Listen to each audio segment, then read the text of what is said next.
Vous hésitez entre la vidéo et le podcast? Bonjour, c'est Bertrand, votre coach web, bienvenue dans ce nouvel épisode du podcast, épisode 537, j'espère que vous allez bien, vous avez la forme, la patate, l'énergie, que tout va bien pour vous, et que vous avez des projets, que vous avez envie de créer du contenu, et vous savez que je suis là pour vous aider à créer du contenu, mais aller plus loin que créer du contenu, c'est pas juste créer du contenu pour créer du contenu, c'est créer du contenu pour faire connaître votre marque personnelle, pour faire connaître votre petite entreprise, votre activité de coach, de freelance, peut-être pour changer de vie, peut-être vous avez un projet, vous avez envie de quitter ce boulot qui vous ennuie, dans lequel vous n'avez pas envie d'aller, et vous cherchez un échappatoire à cette roue qui tourne, et dans laquelle vous avez l'impression que vous allez vous épuiser jusqu'à la retraite et plus loin. Et vraiment, ce que je vous partage avec vous, c'est comment on peut créer du contenu, comment on doit créer du contenu si on veut avoir une activité sur Internet, si on veut faire connaître ses activités, que ce soit du freelancing, du coaching, qu'on veuille devenir influenceur, pourquoi pas, parce que je ne dis pas, on peut devenir, alors peut-être pas un très grand influenceur, mais un micro-influenceur, on sait qu'on est capable de le faire, avec une condition qui est importante, c'est celle de publier du contenu. C'est d'ailleurs le sujet de mon livre qui va arriver dans quelques jours, dans quelques jours. Ça fait combien de temps que je vous parle de cette histoire de livre ?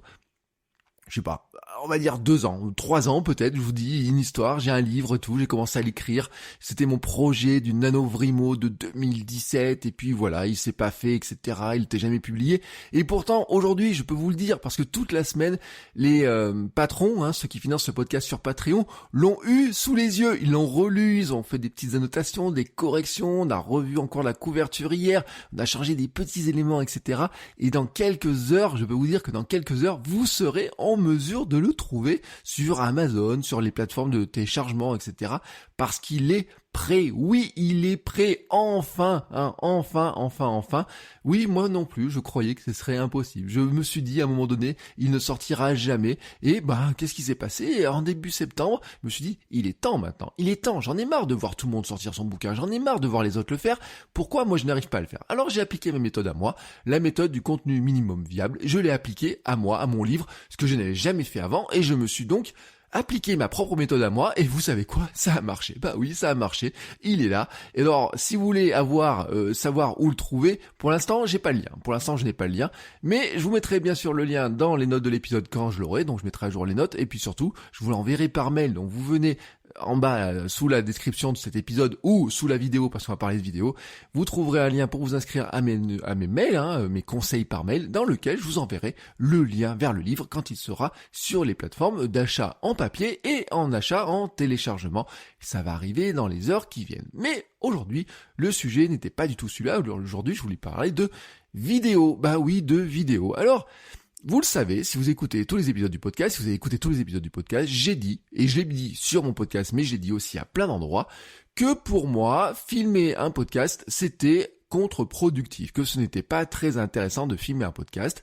Je l'avais dit, franchement, que c'était quelque chose qui cassait le charme du podcast. Le podcast, c'est de l'audio. J'aime bien cette idée, en fait, que quand vous écoutez le podcast, vous avez une image du podcasteur. Vous savez pas s'il est habillé de telle ou telle manière. Vous imaginez comment il est. Vous imaginez son bureau. Vous imaginez plein de choses. Et ça casse, pour moi, vous voyez, ça casse un peu la relation. Et pourtant, je dois vous le dire, aujourd'hui, j'ai changé d'avis. Le podcast est filmé. Je vous l'ai dit la semaine dernière. À la fin de l'épisode, je vous ai dit, ah oui, au fait, le podcast, il est maintenant aussi en vidéo, vous pouvez le voir sur YouTube, et là vous avez vu, j'ai commencé à vous dire que là aussi, oui, la vidéo, vous pouvez la retrouver. Alors, qu'est-ce qui s'est passé ? Qu'est-ce qui a changé pour que tout d'un coup, je me mette à filmer le podcast ? Alors bien sûr, on pourrait se dire, oui Bertrand, tu as envie de mettre ton podcast sur YouTube, tu as envie de faire grossir ta chaîne, tu penses que sur ta chaîne, ça va faire un petit peu d'audience, tu vas gagner de l'audience sur YouTube, etc. Tu vas faire grossir ta chaîne, tu vas faire grossir l'audience du podcast. Bon, bien entendu, ce facteur-là peut jouer, mais soyons honnêtes, c'est pas le facteur qui me décide vraiment dans cette action-là. Ce n'est pas ce qui m'a décidé dans cette action-là. Le choix de filmer le podcast n'est pas de mettre le podcast en intégralité sur YouTube, même s'il va l'être, même si le podcast est en intégralité, la vidéo du podcast est en intégralité sur YouTube. Donc, il l'est. Mais en fait, avant, le podcast était déjà en intégralité sur YouTube. En fait, même, il y a une chaîne spécifique du podcast qui s'appelle Votre Coach Web, le podcast, sur lequel vous avez tous les épisodes en audio, avec une petite vague là qui bouge, une petite waveform. Donc, cet épisode en intégralité, il aurait déjà été en intégralité, mais sans ma trombine, sans ma tête, sans le personnage qui bouge devant la caméra. Alors, qu'est-ce qui s'est passé ? Pourquoi j'ai changé d'avis vraiment ? C'est une raison simple. c'est la pollinisation du contenu et c'est la duplication, la multiplication des contenus. Et vous savez que ça, c'est une idée qui m'est chère. Pourquoi ? Parce que nous avons un temps limité, nous avons beaucoup d'idées, mais un temps limité pour les développer. Et quand on passe du temps à faire de la recherche sur une seule idée, quand on développe une idée, on a une idée, comme ça, on a une idée, on va la développer, on la développe, et on est prêt à publier du contenu dessus. Si ça fait un épisode de podcast intéressant et plein d'informations intéressantes, et cette information-là, elle reste dans votre podcast. Vous allez chercher à vouloir la dupliquer ailleurs pour vous dire, je peux en faire profiter plein de gens. Par exemple, qu'est-ce que je pourrais en faire ? Un billet de blog, bien entendu. Ça, on pense tout de suite à ça. On pourrait faire un post sur les réseaux sociaux. On pourrait faire une newsletter. On pourrait en faire un livre. Pourquoi pas ? On associe 10 épisodes de podcast, ça peut faire un livre. On pourrait faire des petits stories, par exemple, sur Instagram. On pourrait faire des stories maintenant sur LinkedIn. On pourrait faire des petites vidéos sur Facebook, on pourrait faire des vidéos sur LinkedIn, sur Pinterest aussi, sur Instagram, vous voyez ? Bon, vous avez compris le principe. Mais il y a un truc, c'est que si vous n'enregistrez que le son, au moment où vous allez vouloir passer dans des formats qui sont plus vidéo, vous allez avoir un problème, c'est que il va falloir gruger. Parce que la plupart des réseaux sociaux n'ont pas de player son. Vous pouvez pas mettre sur Facebook votre podcast, il n'y aura pas un player son qui va être comme ça, il n'existe pas. C'est simple, il n'existe pas. Et donc, il va falloir gruger. Et comment vous grugez ? Vous allez sur des outils comme Headliner ou Auphonic et vous générez une waveform.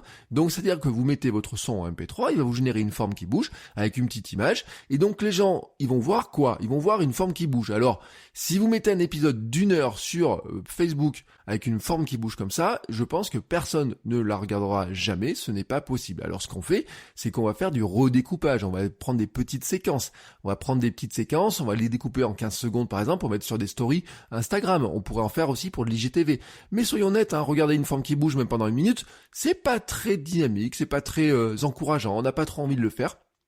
Quand on veut regarder une vidéo, on aime bien regarder la trombine, on aime bien regarder ce qui bouge, on aime bien regarder la personne qui le fait. Et c'est là le problème qu'on a, c'est que si on enregistre que le son de son podcast, on n'a pas la personne qui parle, on n'a pas l'ambiance, on n'a pas tout cet élément-là, on n'a pas la vidéo. Alors que si maintenant on inverse les choses, si on commence par enregistrer une vidéo, on a tout. On a tout. Parce que la vidéo, c'est facile. Une fois qu'on a la vidéo, une fois qu'on a son format vidéo, on a aussi le son qui va avec la vidéo. Donc il est très facile dans son logiciel de montage vidéo de prendre la vidéo, d'exporter le son et de l'exporter ce son-là pour le publier sur sa plateforme de podcast. Il est extrêmement simple de le faire. Je veux dire que ça vous ajoute une petite étape. Ce n'est pas compliqué de le faire, mais ça vous donne des possibilités qui deviennent infinies derrière sur la réutilisation que vous pouvez faire. Vous pouvez même faire des gifs animés. C'est-à-dire que vous pouvez prendre quelques images où vous êtes en train de bouger, comme ça, et puis vous pouvez le sortir en gif animé et mettre ça sur des plateformes comme Giphy ou des choses comme ça. Et vous savez qu'un gif animé, par exemple, vous allez pouvoir le mettre dans vos newsletters, dans vos mails, par exemple. Vous pouvez mettre du gif animé alors qu'une vidéo, vous pouvez pas la mettre. Vous pouvez mettre une image, vous pouvez simuler, etc. Alors d'ailleurs, je l'avais dit dans la formation sur MailerLite, vous pouvez très bien, MailerLite, vous mettez une vidéo YouTube, il en fait un gif animé. Et il met le gif animé dans la newsletter. Bon, vous pouvez aussi faire des gifs animés par vous-même, c'est assez facile de le faire, mais pour ça, il faut avoir un format vidéo. Oui, il faut avoir un format vidéo. Et c'est ça, en fait, qui est intéressant. C'est que grâce à ce format vidéo, vous êtes capable de multiplier beaucoup plus vos contenus. Donc vous êtes capable, vous le connaissez sur Instagram, sur les flux Instagram, vous avez ces petites vidéos carrées dans lesquelles il y a une petite minute de passage, vous avez un petit peu, vous voyez la personne qui parle, vous voyez une ou deux personnes quand c'est des invités, vous avez un bout de texte au-dessus, un bout de texte en dessous, ça accroche l'œil, etc. Des fois vous avez un petit logo qui passe, etc. Bon, si vous en voyez pas, vous allez venir sur mon compte perso, @BertrandSoulier sur Instagram, vous allez en voir apparaître tout simplement parce que je suis en train d'en préparer, notamment par exemple pour Kilomètre 42, et puis je vais réactiver aussi probablement mon compte Instagram Votre Coach Web de la même manière, où je vais mettre des extraits justement de ces épisodes de podcast sur Votre Coach Web pour faire quoi ? Et c'est là où vous demandez, mais pour faire quoi ? À quoi ça sert finalement de le faire ? Est-ce que c'est juste pour faire comme ça de l'audience de plus sur YouTube ? Je vous l'ai dit, non, c'est pas ça la vraie raison. La vraie raison en fait, c'est que on est là sur comment est-ce qu'on va aller toucher une audience qu'on ne touche pas d'habitude. C'est-à-dire comment on va aller toucher une audience qui ne connaît pas le podcast. J'ai toujours dit, je dis toujours depuis que je fais du podcast, le plus difficile dans le podcast, c'est de faire connaître son podcast. C'est compliqué de faire connaître son podcast. Et Il n'y a pas de viralité, soyons honnêtes, il n'y a pas de bouton partage sur les épisodes de podcast, on peut pas le partager facilement. Dans les applications, on peut partager un petit peu, chacun a son application de podcast. Il y a beaucoup de gens qui écoutent sur Apple Podcast, il y en a qui écoutent sur Google, il y en a qui écoutent sur Overcast, etc. S'abonner à des flux RSS, il y a plein de gens pour lesquels ça reste compliqué, etc. ces histoires-là. Mais on peut prendre la main, on peut leur expliquer. Mais quand quelqu'un ne connaît pas du tout l'univers du podcast, il connaît de tous les cas YouTube. C'est-à-dire que quand vous regardez les statistiques, on a beau nous dire que le podcast, il y a des millions de gens qui écoutent du podcast en France maintenant, la réalité c'est que il y en a 10 fois plus qui regardent de la vidéo sur YouTube. Il y en a 10 fois plus qui sont connectés sur Instagram, qui fête ses 10 ans là en ce moment. Il y en a 10 fois plus qui sont connectés sur Instagram en permanence. Et sur Instagram, le son n'a pas de place. Sur sur YouTube, vous mettez des petites formes comme ça, comme sur Instagram, etc. C'est-à-dire que vous mettez des waveforms. Le son n'a pas de place sur LinkedIn, mais vous pouvez mettre de la vidéo. Le son n'a pas de place sur Pinterest, mais vous pouvez mettre de la vidéo. Alors bien sûr, chaque plateforme, après, va avoir ses caractéristiques particulières. Sur LinkedIn, vous pouvez pas mettre de la vidéo qui va dépasser les 10 minutes. Donc vous allez mettre des petits extraits. Puis les gens n'ont pas forcément le temps de regarder une vidéo de 10 minutes sur LinkedIn. Par contre, vous pouvez leur faire connaître le podcast et leur dire, voici comment vous inscrire, voici comment vous abonner. Et à partir de là, vous pourrez les envoyer sur votre podcast, sur votre site, à l'endroit où ils pourront tout simplement s'abonner. Et vous pouvez faire un petit tuto d'ailleurs pour dire aux gens, voilà comment vous pouvez vous abonner, comment ça marche, comment ça fonctionne. Et puis si vraiment vous voulez avoir la version complète sur YouTube, elle existe aussi la version complète sur YouTube. Donc en fait, vous faites d'une pierre 2 coups, 3 coups, 4 coups, 5 coups, je ne sais pas combien vous faites. En fait, quand on regarde un épisode de podcast qui va faire 10 minutes, 15 minutes, 20 minutes, on va dire dans ces zones-là. Qu'est-ce qui va se passer avec ces épisodes de podcast-là? Vous êtes capable facilement de prendre des petites séquences. Vous n'allez pas faire, si votre podcast il fait 15 minutes, vous n'allez pas faire 15 séquences d'une minute. Non, mais il y a 2-3 passages, des petits passages qui font chacun une minute que vous allez pouvoir sortir en petits bouts de vidéo, que vous êtes capable d'exporter assez facilement pour faire ça sur de l'Instagram, je répète, pour du Pinterest, pour du LinkedIn, que vous êtes capable d'exporter très facilement aussi sur du Twitter, vous pouvez le faire très facilement de cette manière-là. Donc des tout petits extraits vraiment précis sur lesquels vous êtes capable de partager ce contenu-là, et donc votre podcast dans sa globalité qui fait, sur lequel vous avez passé du temps de préparation, vous avez passé du temps pour l'enregistrer, vous avez passé du temps pour le faire connaître au format audio, vous avez en plus la capacité d'utiliser la même idée, de le redupliquer pour le faire connaître aussi tout simplement sur d'autres plateformes. Et donc finalement ce contenu on va dire pilier, ce gros contenu de votre podcast devient assez simplement une multiplication de petits contenus. On va dire que, en partant de ce principe-là, vous pourriez avoir un gros contenu podcast, vraiment un gros contenu podcast, qui va se transformer en, on va dire une vidéo intégrale qui va partir sur YouTube. Voilà, ça c'est une chose. Ensuite, vous pourriez en faire 3-4 petites vidéos qui vont partir sur, Instagram, qui vont partir sur IGTV, qui peuvent partir sur LinkedIn. Ça dépend de la thématique de votre podcast. Si votre podcast se prête bien à LinkedIn, il va partir sur LinkedIn. Si votre podcast se prête bien à l'Instagram, vous pouvez partager ça sur Instagram. Si votre podcast se prête bien aux deux, pourquoi pas faire les deux? La même vidéo carré, par exemple, peut servir sur tous les formats. Le format vertical peut servir à d'autres endroits. Alors après, je vous dis pas que vous allez pouvoir la mettre sur TikTok, parce que TikTok c'est vraiment très particulier, arriver à le faire en 15 secondes, ça pourrait être une accroche, et encore que le format du GIF animé, il y a peut-être un extrait un petit peu drôle, un petit peu des petites séquences qui pourraient partir sur TikTok, je sais pas. Bon, à imaginer. Mais en tout cas, ce que je veux vous dire, c'est qu'en filmant votre podcast, vous êtes capable de le faire assez simplement avec quelque chose qui est plus visuel que juste avoir une waveform, avoir une image fixe avec une petite vague qui bouge, parce que finalement, ça accroche pas tant que ça. Moi, j'ai fait des essais. Franchement, quand on fait des essais, oui, il y a certaines personnes qui regardent, etc. Mais statistiquement, dans un flux, c'est pas ce qui va faire décoller la vidéo beaucoup dans un flux. Il n'y a pas beaucoup d'accroches. Non, parce que dans une vidéo, ce qu'on aime bien, c'est regarder la personne qui parle. Ça nous gênerait presque d'avoir que la forme comme ça, que la petite vaguelette qui bouge. C'est très bien, les waveforms. C'est très pratique, ça se fait assez vite. Alors si c'est 15 secondes, c'est pas un problème. Mais si vous voulez mettre des extraits qui font une minute pour accrocher l'œil dans des flux, etc. C'est mieux d'avoir une vidéo. En tout cas, c'est ce que je pense maintenant. Oui, j'ai changé d'avis. Oui, j'ai changé d'avis. Comme ça arrive.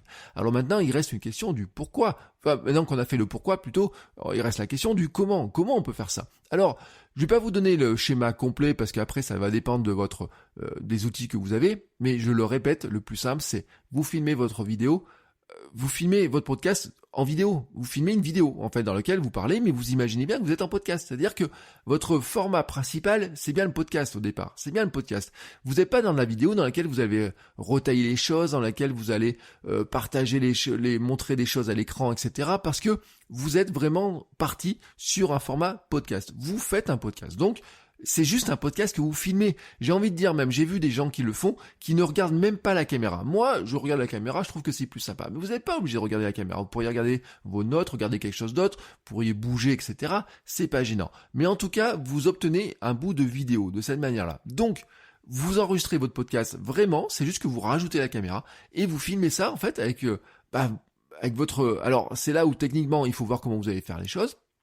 Est-ce que vous êtes obligé? Est-ce que votre appareil photo, votre caméra est capable de filmer avec le bon son? Est-ce que vous avez un micro différent? Moi, je filme tout avec mon ordinateur sur lequel il y a mon appareil photo et mon micro qui sont branchés, donc ça fait la même vidéo, le son est synchronisé, mais sinon, on peut faire un petit clap rapide pour synchroniser. En tout cas, techniquement, ce n'est pas si compliqué que ça.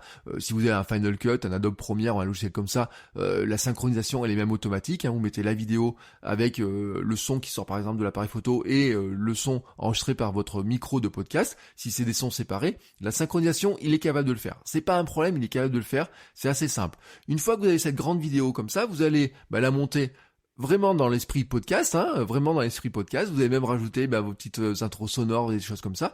Et vous allez exporter le son. Et ce son qui est exporté, à partir de là, vous pouvez tout simplement le publier sur votre plateforme de podcast, votre hébergement de podcast, comme un podcast classique. Vous obtenez un son, n'importe quel logiciel de montage vidéo est capable de sortir un son, capable de sortir la piste son. Donc vous avez la piste son.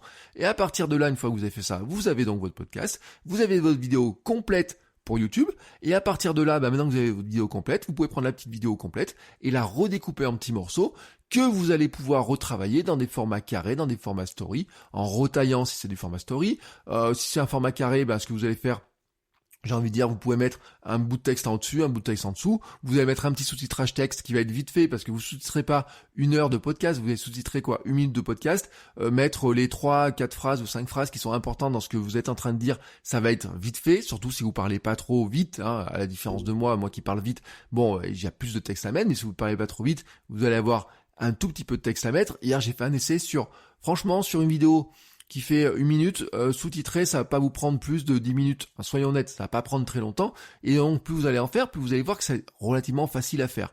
Et donc, vous allez faire plein de petits formats comme ça, que vous allez pouvoir multiplier. Et tout d'un coup, votre compte Instagram, par exemple, ou votre LinkedIn, que vous avez du mal à nourrir, vous avez de quoi le nourrir plus régulièrement, avec des séquences qui sont plus régulières, qui vous permettent, dans tous les cas, de faire connaître votre contenu principal, votre outil principal qui est le podcast. C'est-à-dire que vraiment, on est dans, je le répète, un contenu principal qui s'appelle le podcast, qui se dérive en un second contenu presque principal qui sera la vidéo YouTube, mais finalement que vous dites, elle est là pour ceux qui sont sur YouTube et je voudrais les faire écouter, les ramener, mais surtout dans plein de petits formats que vous allez pouvoir utiliser à plein d'endroits différents, et vraiment d'une manière très simple et qui vont vous permettre de faire connaître votre podcast, qui vont vous permettre de faire connaître votre contenu. Et ce que vous allez faire, c'est que dans ces petites vidéos carrées, vous pouvez marquer le nom de votre podcast, vous pouvez indiquer le logo du podcast, dans la description des vidéos, dans votre vous pouvez mettre des liens ou en lien en commentaire. Sur LinkedIn, vous allez peut-être mettre, par exemple, le lien dans le premier commentaire. Enfin, vous voyez, il y a plein d'astuces. Ou alors, vous allez expliquer aux gens, vous voulez écouter le podcast, maintenant, vous vous abonnez, vous cherchez Bertrand Soulier, dans mon cas, sur Apple Podcast, Spotify, Deezer, et même peut-être bientôt sur Amazon, je crois. En tout cas, pour certains, ça va apparaître. Et donc vous arrivez comme ça tout simplement à retrouver mes podcasts et à écouter les podcasts. Vous voyez, c'est pas plus compliqué que ça. Je viens de vous dire comment vous pouvez vous abonner au podcast. Je l'ai fait en juste une petite phrase comme ça. C'est extrêmement simple cette histoire-là. Mais en tout cas, c'est une bonne méthode. C'est une bonne méthode, je pense, pour moi, d'arriver à gérer cette multiplication des contenus. Parce que on n'a pas un temps illimité. On a tous le même temps. On a tous 24 heures. Et dans ce temps de 24 heures, c'est ce que je disais dans ma formation sur la gestion du planning, sur la gestion des habitudes, des choses comme ça, on a tous 24 heures. Et dans ce temps de 24 heures, on doit tous faire la même chose. On doit dormir, on doit manger, on doit travailler, on doit avoir des loisirs, on doit s'occuper de soi, on doit s'occuper de sa famille, on doit s'occuper de ses enfants, on a envie de bricoler peut-être, on a envie de s'occuper de sa maison, on a des transports, du temps de transport. Pour certains, le temps de transport est très long, et c'est pour ça d'ailleurs que vous pouvez écouter le podcast et que le format audio est très intéressant pour ça. Et vraiment que ça, c'est l'avantage du podcast, c'est que on peut l'écouter en format audio quand on fait du sport, quand on se déplace, etc. Donc on peut gagner du temps avec ça. C'est pour ça que je suis attaché au format podcast. Le format podcast, il a ce gros avantage-là, c'est que vous êtes détaché de l'écran. Moi, je crois au podcast. Je vous suis pas en train de vous dire que j'abandonne le podcast. Je suis pas en train de vous dire la vidéo c'est mieux que le podcast. Je vous dis non. Ce que je vous dis, c'est que si vous enregistrez votre podcast en format vidéo, vous êtes capable de dupliquer votre podcast pour en faire d'autres contenus ailleurs. Mais dans votre tête, dans votre esprit, vous faites bien d'abord un podcast. Vous faites bien un podcast avec la préparation d'un podcast, avec les idées du podcast, avec la manière dont les gens vont pouvoir l'écouter en podcast, c'est-à-dire que la visualisation des idées que vous devez leur mettre, ce que vous devez leur mettre en tête, comment vous leur expliquez les choses, vous êtes bien dans du podcast, vous êtes bien sur du travail de votre voix, vous le faites vivre avec votre voix. Vraiment, je vous le dis, la vidéo, elle est accessoire, elle est annexe. Le but du jeu, ce n'est pas de faire une vidéo qui sera parfaite, qui va être taillée pour des vidéos, etc. sur YouTube. Non, vraiment, le but du jeu, au final, c'est surtout de sortir plein de petites vidéos à côté de ça qui vont permettre de faire connaître votre podcast et de donner à votre podcast plus de visibilité avec un format que les gens apprécient. Parce que je le répète, les waveforms avec une petite vague qui bouge, hein, comme ça, une image fixe, une vague qui bouge, c'est sympa, c'est vite fait, mais franchement, ça n'a pas le même succès que de voir la personne, le podcasteur en train de parler, ou les podcasteurs si c'est une émission de groupe, etc. Alors bien sûr, il y a des podcasts, quand vous êtes nombreux à le faire, c'est plus compliqué. Les podcasts que vous enregistrez par Skype, etc., c'est assez facile parce qu'en général, on récupère la vidéo et l'image en même temps, et l'audio en même temps, donc là-dessus, il n'y a pas de problème. Bon, dans certains cas, c'est vrai que on n'a pas les formats. Ça peut arriver qu'on n'ait pas les formats. Moi, j'ai enregistré des épisodes de podcast en Skype, par exemple, où on n'avait pas la vidéo, où la qualité ne permettait pas de le faire. Donc, dans ce cas-là, tant pis. J'ai envie de dire tant pis. Mais dans tous les cas, vous pouvez le faire. Je trouve que c'est quand même un très bon moyen pour vous d'arriver à gérer cette multiplication sans multiplier, vous, votre temps. C'est-à-dire que, avec le temps que vous avez de préparation au départ, certes, il y aura un petit temps pour arriver à redécouper et refaire les choses, mais ce temps est beaucoup plus court que de faire un post de A à Z pour LinkedIn, de refaire une vidéo de A à Z pour YouTube, ou de faire un contenu vraiment de A à Z pour Instagram, IGTV ou quoi que ce soit. On est là de dire, bon, j'ai cette grande vidéo, je peux la redécouper, ça me prend beaucoup moins de temps que de refaire un format spécial, que de refaire une autre idée, que de retrouver une autre idée, que de retrouver d'autres choses comme ça. Et c'est vraiment un gain de temps et un gain de visibilité qui est pour moi vraiment la raison pour laquelle je pense que vous devriez filmer votre podcast et qu'en tout cas vous devez faire un essai de voir ce que ça donne. Est-ce que c'est possible? Est-ce que vous vous sentez à l'aise ou pas? Est-ce que vous arrivez à le faire? Bien sûr, la première fois, ça sera jamais parfait. Bien sûr, c'est pas parfait. C'est pour ça d'ailleurs, je vous parle toujours de contenu minimum viable, c'est-à-dire que la première fois, vous dites c'est pas parfait, mais c'est pas grave, je publie. Et puis ensuite, vous allez le refaire et vous allez améliorer votre processus. La première fois, ce serait peut-être un peu compliqué, puis vous allez améliorer le processus et c'est en le faisant régulièrement que vous allez vous rendre compte, oui, je suis capable de le faire, oui, c'est intéressant pour mon audience, oui, c'est efficace pour ma visibilité, oui, ça aide mon podcast à être développé, oui, ça aide ma marque personnelle à se développer, oui, je deviens plus visible, et oui, ça m'aide tout simplement à construire mon projet, à construire ma vie, à trouver des clients, à trouver des partenariats pour de l'influence, à avoir de l'engagement, à avoir des gens qui me contactent, à créer des fans, à créer des super fans, à vendre mes formations en ligne, parce que j'arrive tout simplement à construire une audience et à agrandir mon audience grâce à ces outils-là, grâce à ce mode de fonctionnement-là. Voilà, c'est tout ce que j'avais à vous dire aujourd'hui sur ce format, sur pourquoi j'enregistre mon podcast désormais aussi en vidéo. Vous avez compris le fond de ma pensée, vous avez compris pourquoi j'ai changé d'avis. Bah oui, on a le droit de changer d'avis, et on doit changer d'avis. Quand on fait de la création de contenu, de toute façon, il faut tester. Il faut tester. Ceux qui réussissent le mieux dans la création de contenu sont ceux qui testent le plus de choses. Ce n'est pas de moi, c'est une phrase que j'ai partagée il y a pas longtemps de Josh Spector. Elle est dans le livre aussi. Elle fait partie des petites phrases que j'ai mises dans le livre. C'est vraiment important parce que c'est comme ça que vous savez quel est le format qui peut fonctionner, qu'est-ce qui va marcher, etc. Si vous ne faites jamais de tests, si vous ne testez jamais les choses, il y a un moment donné où vous allez stagner. premièrement, et puis vous pouvez régresser, hein, alors là c'est encore pire, et puis vous passez à côté de belles opportunités, et c'est toujours dommage de se dire ah bah tiens, si j'avais fait ça, peut-être que j'aurais pu avoir plus d'audience, peut-être j'aurais pu faire ça, etc. Non, c'est bien de le tester, je vous ai donné un moyen de le tester, c'est un moyen, certes sur l'instant comme ça va vous dire ça me fait plus de boulot, mais je vous dis, pour moi, multiplier, de partir d'un gros contenu et de le découper en petits morceaux, c'est beaucoup moins de boulot que de créer des contenus spécifiques à partir de rien et de multiplier les idées et de multiplier les nouvelles idées à partir de créer des nouveaux contenus à partir de nouvelles idées à chaque fois. Non, l'idée vraiment de ce que je vous dis, c'est on part d'une grosse idée, on la découpe et c'est comme ça qu'on devient plus efficace. Voilà. Si mes conseils vous ont plu, si vous les trouvez pertinents, je vous rappelle que il y a tous les autres épisodes du podcast que vous pouvez écouter sur toutes les plateformes bien entendu. Vous pouvez vous abonner au podcast, vous pouvez vous abonner à la chaîne YouTube, vous pouvez vous abonner à tous mes comptes. Merci aussi à tous ceux qui font des dédicaces, notamment sur Instagram et sur Twitter, en disant qu'ils écoutent le podcast. Vous pouvez mentionner les deux comptes, @Bertrand Soulier ou @votre coach web. Et puis moi, je repartage. Alors, il y en a qui ont partagé ça, ils écoutent en voiture, il y en a qui écoutent en courant, il y en a qui écoutent en faisant la cuisine, etc. Dites-moi où vous écoutez le podcast, ça m'intéresse, parce que ça m'aide aussi à savoir dans quel état d'esprit vous êtes au moment où vous écoutez le podcast. Sur ce, il est temps pour moi de vous souhaiter une très très très très belle journée. Je vous rappelle que dans la description de l'épisode, vous avez tous les liens pour vous abonner au mail, pour me soutenir sur Patreon, aussi pour voir toutes les offres de formation, de coaching que je propose. Et on se retrouve la semaine prochaine pour un nouvel épisode. Ciao ciao les créateurs!